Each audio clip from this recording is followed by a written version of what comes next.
l'émission Parole de femmes. Cette semaine, nous allons parler de femmes extraordinaires. Nous allons parler de femmes qui ont marqué leur temps, qui ont marqué l'histoire des femmes dont nous avons très peu parlé finalement à Parole de femmes. Et nous sommes avec un homme cette semaine pour pouvoir en parler. Le pasteur Franck Alexandre est de retour sur le plateau de Parole de femmes. Bonjour. Ça va, Franck? Ça va bien, je suis content d'être avec vous, de passer ce moment-là. Ouais, sans ta femme cette fois-ci. Oui, cette fois-ci, non, elle est restée à Troyes dans l'Aube, parce qu'elle prend en charge aussi tout le travail d'une église que nous sommes en train d'implanter, Gospel Vision Center. Et donc là, elle m'a libéré pour venir vous retrouver. Oh, mais merci beaucoup, Liliana. Et pour rappel, on avait fait, il y a plusieurs années maintenant, toute une série avec Franck et Liliana. Et on avait parlé des femmes, justement, dans le ministère. Elle nous avait un peu partagé son parcours. Et ce sont des émissions collector, j'ai envie de dire, parce que Liliana s'est très peu exprimée sur la scène publique au cours de ses presque 40 ans de ministère. Non, ça fait pas 40 ans.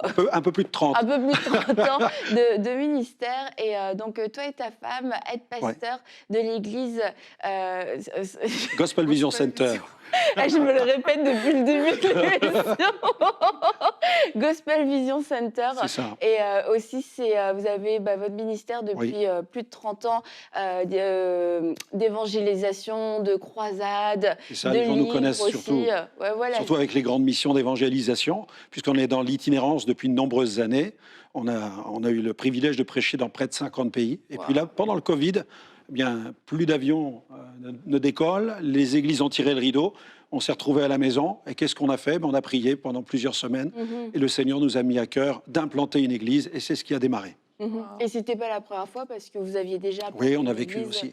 À l'époque, vous avez déjà été pasteur. Oui, on a fait des implantations déjà. On a participé à plusieurs implantations. En tout cas, plus de 30 années de ministère très riche avec beaucoup de fruits. Et puis, Franck continue d'avancer, continue de porter du fruit. Puis, on est vraiment heureux de pouvoir t'avoir cette semaine. Et comme je le disais, Aurélie aussi, nous allons parler de femmes extraordinaires. Autres que toi, Aurélie, même si tu es absolument extraordinaire, mais de femmes de réveil. On parle souvent des revivalistes.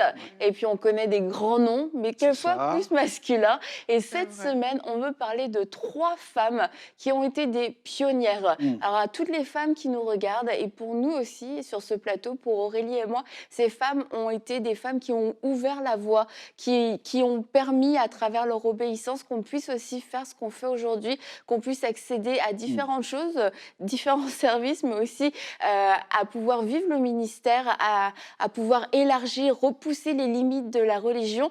Donc, la première femme dont on va parler cette semaine, ce sera Maria Woodworth. Dans quel sens, du coup? Maria Woodworth-Setter. Maria Woodworth-Setter.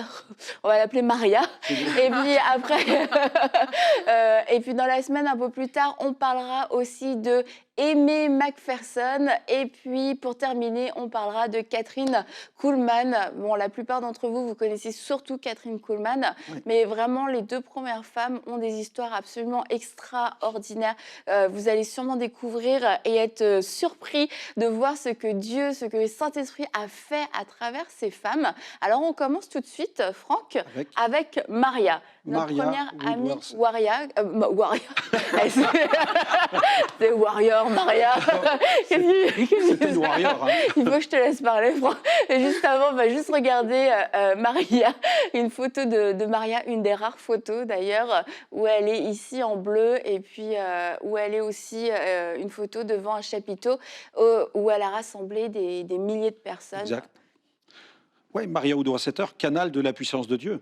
Quand je me suis converti en 1985, je regardais les livres qu'il y avait sur le comptoir de librairie de l'église et j'ai aperçu un petit livre un peu couleur fuchsia qui payait pas de mine. Et quand j'ai sorti ce petit ouvrage, j'ai vu le nom d'une femme et il était question le titre c'était, je crois, Voici les signes. Voici les signes. Et quand j'ai plongé mon regard à l'intérieur, j'ai découvert cette femme utilisée par la puissance du Saint-Esprit. Et pour moi, c'était une expérience saisissante parce que je me suis très vite rendu compte que le Seigneur, dans le domaine du revivalisme, voulait se servir autant des hommes que des femmes. Alors on veut encourager aujourd'hui les femmes qui nous écoutent et leur dire que le Saint-Esprit désire se servir en fait d'un canal. Il désire que nous soyons des canaux de la bénédiction. On ne peut pas évoquer le revivalisme sans évoquer Maria Woodworth-Setter. Quand on lit les archives du revivalisme, ici j'ai quelques perles ici dans cet ouvrage, dans mon carnet de notes sur les revivalistes, eh bien on se rend compte que des hommes ont été utilisés comme Wigglesworth, John Alexander Dowie, Evan Roberts, Joseph William Seymour, toutes ces grandes figures du pentecôtisme et du réveil, que ce soit le réveil d'Azusa ou le réveil du Pays de Galles, eh bien on voit aussi poindre ces femmes que Dieu a utilisées, non seulement pour des campagnes d'évangélisation, mais aussi pour des implantations d'églises. Ouais, Parce que bon nombre d'églises aux États-Unis comme au Canada c'est ça. ont été implantées par des femmes, et même en Afrique, sur toute la planète. Les femmes ont été utilisées pour proclamer l'Évangile, mais aussi pour implanter de nouvelles églises. Et Jésus lui-même nous donne une réponse face à, eh bien, je crois, le scepticisme. Parce que le ministère des femmes a souvent fait face à la misogynie, mais aussi le scepticisme, la critique, l'opposition. Et Jésus nous donne une parole, et j'aimerais l'adresser à ceux qui nous écoutent. Jésus dit dans Jean 14, 11, « Croyez en moi, je suis dans le Père, et le Père est en moi. Croyez du moins à cause de ses œuvres. » En fait, l'histoire est têtue. J'aime beaucoup dire que l'histoire, elle est têtue. On peut dire tout ce qu'on veut contre quelqu'un. Mais quand on regarde le fruit d'un ministère, quand on commence à peser les fruits, on se rend compte eh bien, que Dieu est dans l'affaire. Et dans le ministère de Maria Woodworth-Setter, Dieu était dans l'affaire. On a des exemples dans la Bible. Hein. Ouais. On a Déborah. Maria n'était pas la première. Voilà. On a Déborah. Ouais. On voit que le Seigneur se sert d'elle avec puissance. On a aussi, alors quelqu'un pourrait dire, oui, c'est l'Ancien Testament, c'est une figure peut-être isolée sous l'Ancienne Alliance, mais on a aussi cette femme qui s'appelle Anne, qui a 84 ans et qui se tient nuit et jour dans le temple et qui jeûne et qui prie. Et la Bible dit à son sujet qu'elle était prophétesse. Ouais. Donc elle était animée du Saint-Esprit. Ouais. Alors moi j'ai eu des préjugés, bien entendu, comme les hommes en ont souvent. Ah bon Parce que j'ai évolué dans une organisation chrétienne où les femmes n'avaient pas forcément bonne presse dans le domaine de la prédication. Et donc on grandit avec ce qu'on nous dit, ce que l'on entend, et on se forge après une idée sur le ministère des femmes. Mais le Seigneur a fait voler en éclats mes préjugés quand je me suis rendu en Argentine en 1996, où j'ai eu ma première campagne là-bas à cette époque. Et ensuite, je suis allé en Uruguay, donc pour tenir toute une série, 3 semaines de mission. Et on allait de stade en stade et on a vu la gloire de Dieu se manifester sur la route. Mon coordinateur me dit, écoute, on va s'arrêter dans un petit village uruguayen. Là, tu verras, c'est un endroit très modeste, il y a un couple. Et on va se faire payer un maté. Le maté, c'est un peu la boisson locale. Alors, j'ai accepté d'y aller. Nous sommes entrés dans cette petite maison, très modeste, de la terre battue à même le sol. Et puis, il y avait une femme courbée, vraiment, très âgée, qui était là, avec un homme. C'était un couple d'anciens. Et ils nous invitent à nous asseoir, ils nous servent le maté, cette boisson traditionnelle uruguayenne.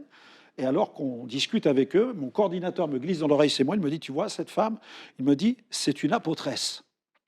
Alors, moi, quand j'ai entendu ce mot, c'est une apotresse, ma théologie a pris un coup violent, tout à coup. J'ai essayé de me raccrocher à ce que je connaissais dans la Bible, prophétesse, oui, apotresse, pas encore. Et là, je dis, qu'est-ce qu'il est en train de me raconter? Et tout à coup, il me dit, mais tu sais, cette femme, elle a implanté 37 églises en Uruguay. Wow. Et quand j'ai entendu ça, ben, je me suis repenti devant Dieu. J'ai dit, Seigneur, pardonne-moi les préjugés, les clichés, les stéréotypes que nous pouvons avoir à l'égard des femmes que Dieu utilise dans la puissance du Saint-Esprit. Et Dieu veut se servir vraiment des femmes, comme il a fait aussi pour Maria, dans une époque où les ministères étaient vraiment florissants. On est à la fin du 19e, il y a déjà des rencontres qui se déroulent à Keswick, des rencontres de revivalisme. On cherche la seconde expérience, en fait, une seconde expérience plus forte, d'une onction du Saint-Esprit. Et des gens se rassemblent comme Hudson Taylor, il y a John Alexander Dowie et bien d'autres, et même Wigglesworth aussi se rendent dans ces rencontres, ils prient, ils cherchent ce qu'ils appellent le baptême dans le Saint-Esprit. Ils savent qu'il y a une expérience à vivre, mais laquelle et comment, ça, ils ne le savent pas encore. Ils savent que dans les actes des apôtres, les apôtres ont vécu cette effusion, ils ont parlé en d'autres langues et ils avaient un ministère de puissance. Et à cette époque-là, il y a beaucoup de guérisons parce qu'on croit à cette théologie de la sanctification du corps, de l'âme et de l'esprit. Donc, si on est croyant, en fait, on doit être en bonne santé morale, donc spirituelle, mais aussi physique. Ce qui veut dire que quand on prie pour un chrétien qui est malade, ce chrétien doit être guéri. Donc, vous voyez la foi. C'était des mouvements de la foi. Et Maria Woodworth-Etter évolue dans ce mouvement avec John Alexander Dowie, à tel point que même parfois John Alexander Dowie laissait dire qu'il ne prierait pour quelqu'un qu'à la seule condition où la personne était née de nouveau. Donc, vous voyez, ils avaient des façons d'approcher les choses parfois qui étaient chargées de beaucoup de clichés, beaucoup d'a priori. Et ça encourageait beaucoup d'hypocrisie aussi, parce que quand on priait pour un malade et qu'il n'était pas guéri, ça laissait entendre chez ce chrétien qu'il avait peut-être il n'est pas sauvé, ou il avait peut-être un problème spirituel. Donc, il y avait beaucoup de critiques les uns envers les autres, ce qui fait que les gens aussi finissaient par cacher leur maladie et leur souffrance. Ils avaient besoin d'entrer dans la dispensation de la grâce et vraiment la découvrir dans sa profondeur. Et Maria Woodworth-Etter évolue à cette époque avec Dowie. Dowie a un ministère extraordinaire, un ministère de puissance, mais il s'opposera à Maria Woodworth-Etter parce que, tout simplement, c'est une femme. Mais elle va persévérer. On sait qu'elle est née en 1844 dans la ville de Lisbonne, c'est pas au Portugal, c'est dans l'État de l'Ohio, aux États-Unis. Elle va faire l'expérience de la nouvelle naissance alors qu'elle n'est âgée que de 13 ans. À 13 ans, elle va donner son cœur au Seigneur. Et on a des exemples dans l'histoire chrétienne de puissants ministères qui se sont tournés très jeunes vers Jésus. Je pense à Billy Graham, qui a donné sa vie à l'âge de 8 ans. Donc très jeune. Wigglesworth aussi, Corrie ten Boom racontent aussi dans leurs témoignages qu'ils se sont convertis alors qu'ils n'étaient que de tout jeunes enfants. Donc quand on entend des choses comme ça, sincèrement, j'ai trop à cœur maintenant d'interpeller les jeunes, en fait, et les jeunes filles. Je pense spécifiquement aux jeunes filles, parce que quand on voit, on entend ces histoires-là, on voit que le fait qu'elles soient des femmes, déjà, c'était un défi pour elles. Et là, on voit que le Seigneur les a appelées, comme elles, 13 ans, mais super tôt quand même. Et j'aimerais vous dire que si vous nous écoutez aujourd'hui, vous êtes peut-être une jeune fille qui est là et vous sentez comme ça à l'intérieur de vous qu'il y a des choses qui brûlent. Ne laissez pas ces choses dormir, en fait. C'est le temps de se positionner et de dire « Oui, Seigneur, je veux répondre à cet appel que tu as mis dans mon cœur. » Et si vous êtes peut-être plus âgé et on est en train de parler de cette histoire, vous vous dites « Mais peut-être moi, j'avais reçu l'appel quand j'avais 13 ans, quand j'étais plus jeune, et que j'ai pas foncé, en fait. Mais aujourd'hui, c'est le temps de dire à Dieu « Seigneur, je veux ranimer l'appel que tu as mis en moi pour pouvoir marcher à la lumière de ces modèles. » Et d'ailleurs, Maria, 13 ans, accepte le Seigneur. Et très tôt aussi, elle ressent l'appel pour pouvoir le servir. C'est ça. Et c'est important pour tous les enfants qui nous écoutent, les jeunes gens, et pour les parents, vraiment d'encourager vos enfants à se tourner vers le Seigneur, à prendre soin de leur vie spirituelle. Exemple, nous sommes en train d'implanter une église actuellement et nous avons une famille qui a été contactée par 2 jeunes de notre église. Ils leur ont parlé de Jésus, ils ont partagé les problèmes qu'ils souffrent dans leur maison. Phénomènes paranormaux, déplacement d'objets, les poltergeists, donc les objets qui se déplacent dans la maison, apparition même de spectres, cauchemars la nuit, des bruits dans la maison. Et les 2 jeunes me parlent de cette situation. Donc je leur ai dit, écoutez, c'était le dimanche. Alors je leur ai dit, écoutez, allez prier dans la maison. Moi, je garde mon téléphone toute la journée avec moi. Si vous avez un problème, vous m'appelez, je viendrai vous aider. Mais vous allez y aller. Parce que Jésus a dit que nous devons faire des disciples. C'est important que les membres de nos assemblées soient vraiment aussi empreints de la culture du revivalisme et qu'ils puissent aussi réaliser qu'ils ont cette puissance. Donc les jeunes y sont allés. Je leur ai donné un conseil, vous lirez Psaume 91 dans toutes les pièces de la maison. Vous n'hurlez pas, vous ne criez pas, vous chassez les démons tranquillement. Vous dites, démons, c'est pas votre place, c'est terminé, vous quittez cette maison appartient à Jésus. Vous faites ça. Ils l'ont fait. La nuit, plus de phénomène. Wow. Le culte, le dimanche suivant, cette famille est venue au culte, elle s'est donnée au Seigneur. La femme a été baptisée du Saint-Esprit. La petite fille de 10 ans, donc leur fille, voit que nous prions pour les malades et que le Seigneur manifeste sa gloire par des guérisons. Qu'est-ce qu'elle fait? À l'école, elle a sa petite copine qui a une main fracturée. Donc elle porte un plâtre, elle n'arrive plus à bouger ses doigts. Alors elle lui dit, veux-tu que je prie pour toi? Elle n'a que 10 ans. Elle prie pour elle et tout à coup, la main a été guérie par la puissance de Dieu. De retour à la maison, toute heureuse, elle dit cela à son père. Et son père lui dit, écoute, prie pour moi parce que ça fait une quinzaine de jours, j'ai mal dans ma poitrine et tu as eu une guérison, prie pour moi, tu dois avoir la foi pour la guérison. Alors la fillette de 10 ans pose sa main sur la poitrine de son père, elle prie et le soir, le père réalise qu'il n'a plus aucune douleur et pendant plusieurs mois, il constate qu'il est en pleine santé. Dieu manifeste sa gloire par le biais des enfants. Et donc Maria, elle découvre le Seigneur dans sa jeunesse. Mais elle va vivre quelques drames. Donc, un premier, c'est celui de la mort de son père. Elle vit à la campagne, ses parents sont fermiers, et elle va perdre son père qui se fait tuer alors qu'il travaille au champ. Et face à cette tragédie, donc, elle est contrainte d'abandonner ses études, de rentrer chez elle et puis de s'occuper donc de sa famille. Alors, elle va tourner le dos à cet appel qui est là. Donc, il y aura toujours quelque chose pour l'empêcher d'entrer dans son appel.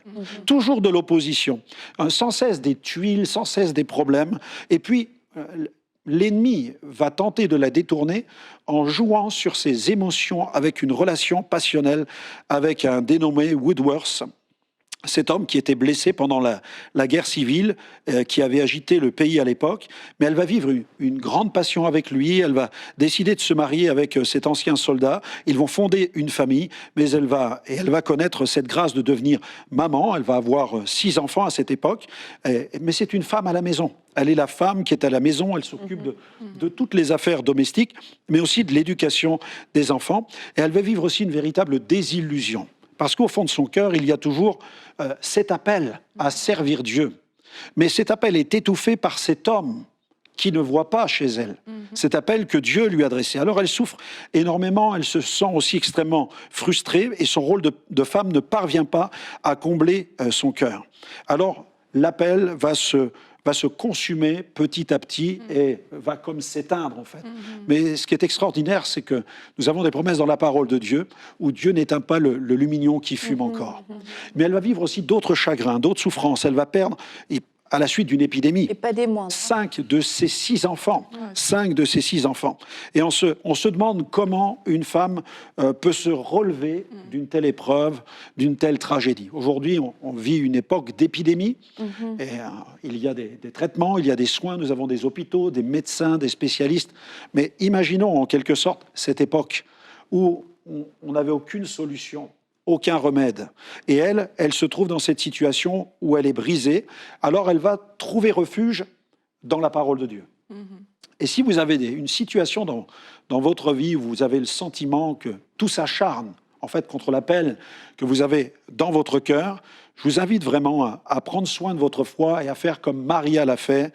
Elle s'est occupée de nourrir sa foi. Et c'est en lisant la parole de Dieu que son attention va être retenue par un passage des Écritures dans Joël chapitre 2, versets 28 à 29, où elle va lire ceci. « Après cela, je répandrai mon esprit sur toute chair, vos fils et vos filles prophétiseront, vos vieillards auront des songes, vos jeunes gens des visions, même sur les serviteurs et les servantes. » Et bien sûr, elle voit le terme « servante ». Elle se dit donc, c'est aussi pour moi. Nous sommes sous la dispensation de la grâce où le Saint-Esprit appelle qui il veut et il donne l'onction à qui il veut. Alors, elle se rend compte que Dieu va pouvoir se servir d'elle et qu'elle va pouvoir être le témoin de la manifestation de la gloire de Dieu. Elle se tourne vers le conseil de Dieu, elle peut lire encore d'autres passages, comme celui de Romains 11, verset 29, où il est écrit que Dieu ne se repent pas de ses dons, ni de son appel. Matthieu 12, verset 20, « Il ne brisera point le roseau cassé, il n'éteindra point le lumignon qui fume, jusqu'à ce qu'il ait fait triompher la justice. » Donc la parole de Dieu va l'interpeller, mais en même temps, elle va connaître une visitation d'anges. Ouais, Waouh, extraordinaire. c'est quand même extraordinaire. Des anges qui nous visitent. Je ne sais pas si vous croyez aux anges, mais la Bible en parle et nous voyons plusieurs visitations dans la parole de Dieu où les anges viennent et ils sont là pour apporter leur aide à ceux qui ont la charge de proclamer l'Évangile. Je pense à la famille dont je vous ai parlé tout à l'heure. Ils ont vécu aussi une expérience assez étonnante, puisque cette famille a été attirée dans le royaume de Dieu par la manifestation du Saint-Esprit. Et alors que je mangeais chez eux il y a quelques jours, on discutait à table, et là, la dame, je regarde par la fenêtre et je vois leur véhicule, elle me dit, c'est notre voiture. Je dis, ah bon, et alors, ça va, ça roule bien? Elle me dit, bah, écoutez, depuis un an, elle était en panne sur le parking. Depuis un an. Wow, et maintenant ça marche. Elle me dit, oui, mon mari connaît bien la mécanique, mais depuis un an, il essayait de la dépanner, mais ça ne marchait pas. Alors il a dépensé de l'argent pour acheter des pièces, à chaque fois qu'il tournait la clé, ça ne fonctionnait pas. Alors elle dit, j'en avais assez, alors j'ai prié Dieu. La femme de maison dit, j'ai prié. J'ai dit, Seigneur, secours mon mari, aide-le. Pendant plus d'une quinzaine de jours, elle a prié Dieu, elle a demandé au Seigneur son aide. Et pendant la nuit, elle a reçu un songe. Et dans un songe, elle a vu un messager venir la voir. Peut-être était-ce un ange technicien, j'en sais rien, mécanicien, mais il lui dit, voilà où est le problème. Dans la voiture, il y a un endroit où il y a plusieurs câbles, l'un de ces câbles est rompu, dis à ton mari d'aller dans cet endroit-là, de réparer le câble, et le moteur va redémarrer. Alors elle n'y connaît rien en mécanique, alors elle dit à son mari, voilà, c'est comme ça, c'est à tel endroit, et c'est ça. Le mari donc se rend dans le coffre avant de la voiture, il ouvre, il regarde et il découvre que le câble est bien rompu. Il le remplace, il tourne la clé et cette voiture qui était en panne depuis un an s'est mise à fonctionner. Extraordinaire. Et suite à une vision, suite à une révélation, Dieu veut répandre son esprit vraiment. Et c'était quoi sur la toute- vision de Maria qu'elle a eue?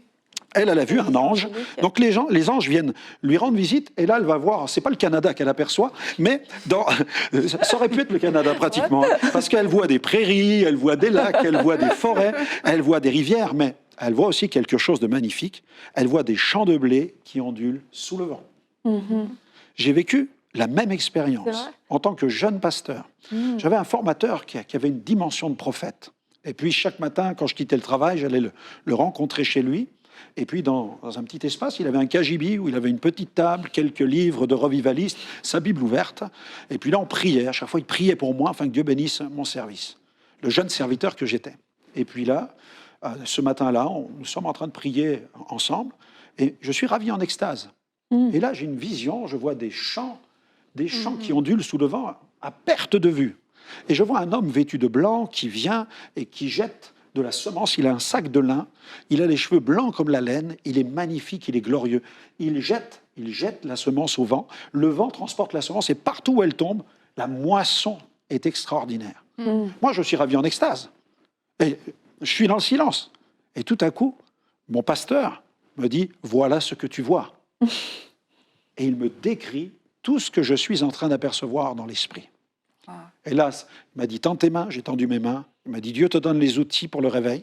Ferme tes mains, tu les as maintenant avec toi.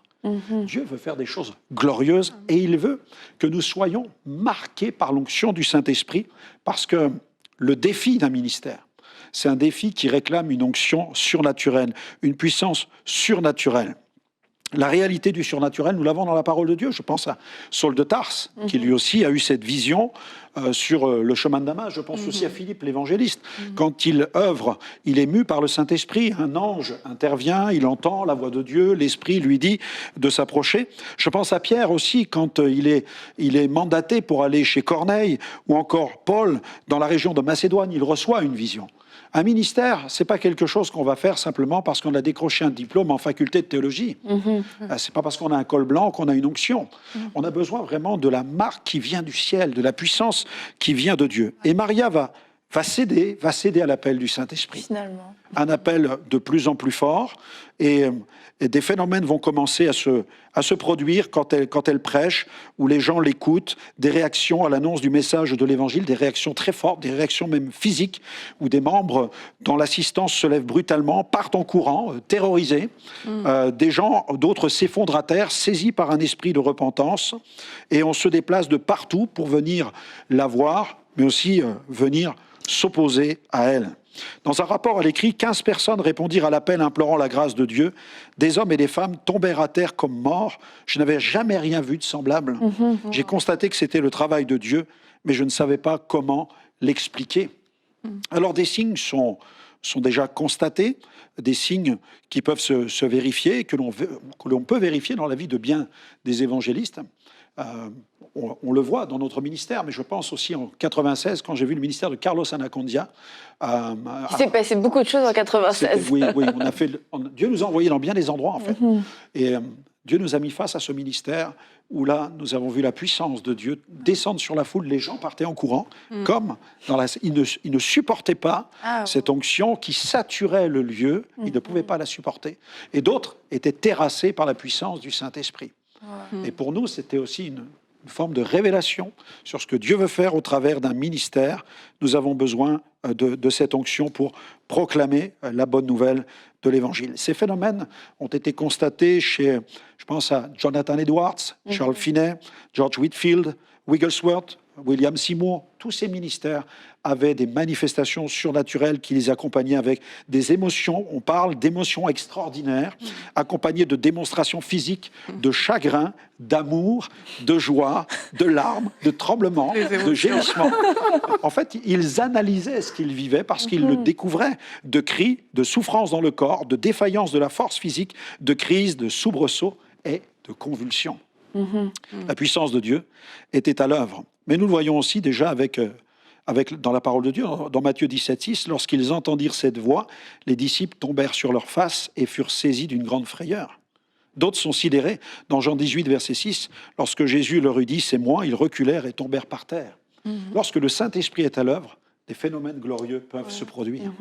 Et comment tu as dit qu'il y avait à la fois les signes qui se sont produits dès le début, mais en même temps aussi l'opposition s'est levée. Et ça a été, malheureusement, deux choses qui ont accompagné le ministère de Maria tout au long de sa vie.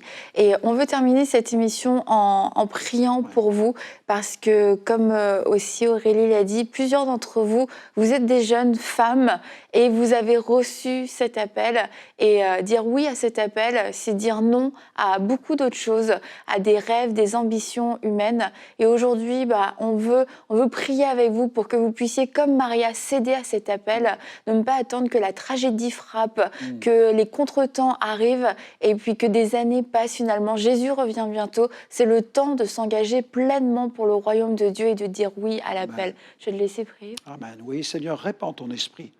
Envoie ton Saint-Esprit dans les foyers, dans les maisons, dans les cœurs. Nous te louons, Seigneur, parce que c'est toi qui appelles, c'est toi qui équipe, c'est toi qui dirige, c'est toi qui envoie. Et tu répands l'onction du Saint-Esprit et tu accordes les dons spirituels en fonction de la nature du ministère auquel tu appelles une personne. Je te loue pour les ministères d'apôtres, de prophètes, d'évangélistes, de pasteurs, de docteurs, mais aussi pour la grande diversité de ministères. Merci de qualifier, parce que nous savons que nul ne peut faire l'œuvre de Dieu sans la puissance de Dieu. Alors nous te prions, Seigneur, de nous revêtir et de revêtir tous ceux qui nous écoutent de cette onction magnifique et de libérer les dons, comme tu l'as fait dans la vie de Maria qui a été portée par le don de foi, qui a su répondre finalement à son appel, qui a su entrer en dépit des oppositions, en dépit des combats, en dépit des critiques, en dépit des persécutions, en dépit de toute la misogynie dont elle était victime. Elle a su répondre et elle a avancé, elle a vu ta gloire se manifester et tu as confirmé sa parole. Confirme les appels de ceux que tu veux conduire dans ta moisson. Amen. Amen.